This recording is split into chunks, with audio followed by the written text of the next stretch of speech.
আসসালামু আলাইকুম। সবাই কেমন আছেন? আশা করছি সবাই ভালো আছেন। আমিও ভালো আছি আলহামদুলিল্লাহ। আজ আপনাদের সাথে সুন্দর এই বেবি ফ্রকটি শেয়ার করব। প্রথমে আমি উপরের টপ পার্টটি কেটে নেব। এখানে শোল্ডার নিয়েছি মোট 5 ইঞ্চি এবং গলার সাইডে আমি 2 ইঞ্চিরও একটু কম নিয়ে দাগ দিয়ে নেব এবং পিছনের গলাটি নেব আমি 2.5 ইঞ্চি পরিমাণ এবং সামনের গলাটি নেব 3.5 ইঞ্চি পরিমাণ। সেই অনুযায়ী আমি দাগ দিয়ে কাপড়টি কেটে নিচ্ছি। দেখুন, এটা হচ্ছে সামনের গলা। সামনের গলাতে আমি 3.5 ইঞ্চি পরিমাণ করে গলাটি কেটে নিলাম। এটা হচ্ছে উপরের টপ পার্টটি কাটা শেষ। এখন কাটবো নিচের পার্ট। নিচে যে লেয়ার পার্টটি হবে এটি মূলত 3 লেয়ারের জামা হবে। সেই জন্য এখন আমি নিচের 3টা লেয়ার কেটে নিব। দেখুন আমি কিভাবে লেয়ারগুলো কেটে নিচ্ছি। প্রথমে আমি কাপড়টি 2 ভাঁজ করে নিলাম। 2 ভাঁজ করে নিয়ে 6.5 ইঞ্চি পরিমাণ করে দাগ দিয়ে নেব। এভাবে করে আমি দাগ দিয়ে নিয়ে সেই দাগ অনুযায়ী কাপড়টি সুন্দর করে কেটে নেব। দেখুন এখানে কেবল একটা হয়েছে, এটার মাপে আমি আরেকটা পার্ট কেটে নিব। দেখুন কিভাবে করে আমি কাপড়টি কেটে নিচ্ছি। এটি হচ্ছে একদম 3 নাম্বার লেয়ার। এটি আমার কাটা শেষ। এরপরে হচ্ছে 2 নাম্বার লেয়ারটি দেব। দেখুন 2 নাম্বার লেয়ারটি 3 নাম্বার লেয়ারের চেয়ে ছোট এবং দেখুন চওড়া একই সমান কিন্তু লম্বায় একটু একটু করে ছোট হবে এবং প্রথম লেয়ারটা দ্বিতীয় লেয়ারের চেয়ে ছোট। এভাবে করে আমি কেটে নিয়েছি। আমি আপনাদের মেপে দেখাচ্ছি। নিচের লেয়ারটি হচ্ছে 40 ইঞ্চি, তারপরে 30 ইঞ্চি, তারপরে হচ্ছে 20 ইঞ্চি পরিমাণ করে কেটে নিয়েছি। মানে একটা থেকে একটা 10 ইঞ্চি পরিমাণ ছোট করে কেটে নিয়েছি। দেখুন আমার কাপড় কাটা শেষ। এখন চলে যাব সেলাইয়ে। সেলাইয়ে চলে এসেছি। এখন আমি এটা হচ্ছে পিছনের টপ পার্ট, এটাতে আমি পিছনে বোতাম দিব, সেই জন্য এভাবে করে কেটে নিয়েছি। এটাতে আমি পট্টি লাগিয়ে নিচ্ছি। দেখুন এটা প্রথম দিক সোজা দিক থেকে সেলাই করে পিছন দিক থেকে উল্টিয়ে চাপ সেলাই দিয়ে নিলাম।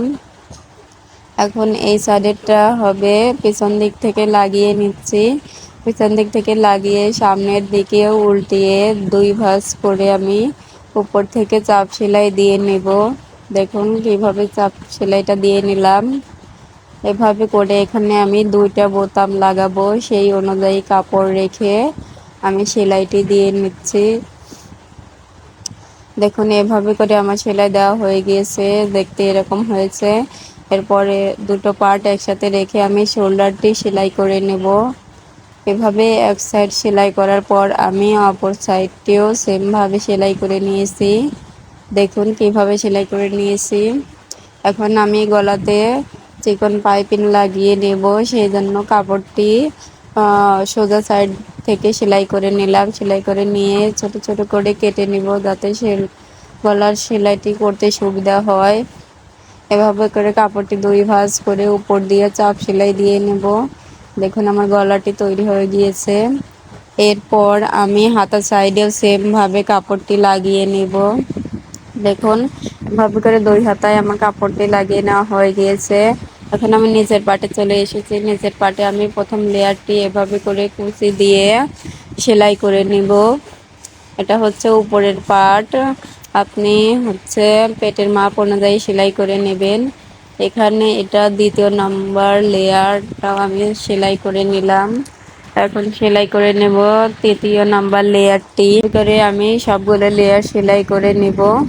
সেলাই করা হয়ে গেলে এখন একটার উপর একটা এভাবে করে রেখে সেলাই দিয়ে নিব। দেখুন আমি কিভাবে সেলাই করছি।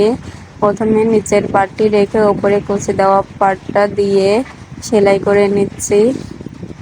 এখানে আমার 2টা পার্ট হলো। এখন আমি 3 নাম্বার পার্টটা একসাথে করে লাগিয়ে নেব। এখন এভাবে করে লাগিয়ে নিলেই 3টা পার্ট একসাথে হয়ে গেল। দেখুন 3টা লেয়ার তৈরি হয়ে গেছে। এভাবে করে সেলাই করে নিতে হবে। আর আমার ভিডিওটি ভালো লাগলে অবশ্যই ভিডিওটিতে লাইক করবেন এবং আমার চ্যানেলটি সাবস্ক্রাইব করবেন। এখন আমি টপ পার্টের সাথে এই জয়েন্ট দিব, সেই জন্য নিচে টপ পার্ট রেখে উপরে এই কুচে দেওয়া পার্টটা দিয়ে সেলাই করে নিব উল্টো সাইড করে। দেখুন এভাবে করে সেলাই করা হয়ে গেলে এখন আমি উপর সাইডে উল্টিয়ে উপর দিয়ে একটি চাপ সেলাই দেব, যাতে কাপড়টি সুন্দর করে সেট হয়। দেখুন এভাবে করে সেলাই করা হয়ে গিয়েছে। দেখুন এখন আমি অপর পাশটিও সেম ভাবে সেলাই করে নিব। সেলাই করা হয়ে গিয়েছে, এখন আমি দুই সাইডে সেলাই করে নিচ্ছি। দেখুন কিভাবে সেলাই করে নিচ্ছি। প্রথমে এক সাইড সেলাই করে নেওয়া হয়ে গিয়েছে, এখন আমি অপর সাইডটিও একইভাবে সেলাই করে নিয়েছি। সেলাই করা শেষ জামার। এখন একদম নিচে আমি চিকন করে ভাঁজ দিয়ে সেলাইটি করে নিব। আপনারা চাইলে একটু মোটা করেও ভাঁজ দিয়ে সেলাই করে নিতে পারবেন। এভাবে করে সেলাই করলেই হয়ে গেল এই সুন্দর বেবি ড্রেসটি। আজকের মতো এই পর্যন্তই, দেখা হবে পরবর্তী কোনো ভিডিওতে। খুদা হাফেজ।